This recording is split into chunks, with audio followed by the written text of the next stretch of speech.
Chapter 9. Anger and Technique to Control. Stress Management. Once, Swami Vivekananda was giving his regular lectures to his disciples, when one disciple asks a question in different ways several times. Another disciple shouts at him, saying that why is he bothering the whole session and he could get his doubts cleared at some other time. Anger is a momentary madness, so refrain from it. It has many evil effects. I apologize if I have disturbed the whole class with my attitude. I am sorry to. Sir, please explain how does anger happen and how harmful could it be? Anger is a very basic human emotion that often becomes a roadblock in attaining your personal goals. Anger is the hurt flowing outward. The expression of anger varies widely though. Anger acts as a signal that there is something wrong in your environment, like one of you just got irritated, unable to be patient and keep your cool.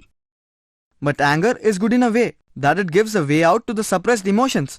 Anger can never be justified and never happens to be good. When you are unhappy or situations are uncontrollable, you become angry. The mind reacts to unhappiness around, and it could be disturbing and a stressful condition for the mind. So how do we react to unpleasant situations so as to save others of our anger fits? I will narrate a story of the great philosopher Socrates and his wife to you. Socrates' wife is believed to be a bad-tempered woman. One day she abused Socrates amongst his students for not being able to earn enough to feed his 3 children, and she threw a jar full of water on him. Such was the extent of her anger. Even then he remained quiet, only taking the incidents in a philosophical way. But everybody cannot be so philosophical. True. All I am trying to say is not all situations would be so grave, and any person can acquire strength to control his reaction like Socrates.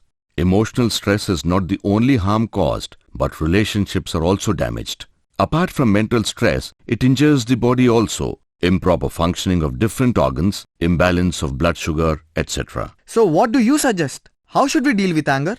Express it, but gently. Express your concerns. Do not shout, and be careful not to hurt others' feelings. Learn to accept others as they are. But Swamiji, there are times when I cannot control my anger and feel agitated. The feeling is so strong that I cannot escape. Why do you want to escape? There is no need to escape from your inner feelings. Just try and sideline them. Redirect your anger to do something constructive. Maybe get up and go for a walk, or just start writing on a piece of paper about your mental state at that moment. Also expect less from others and set realistic goals for yourself. I was devastated when my father died. Being the eldest son, I had to take the responsibility. I kept questioning to myself, why did God choose my father? Why will I have to bear the burden, etc.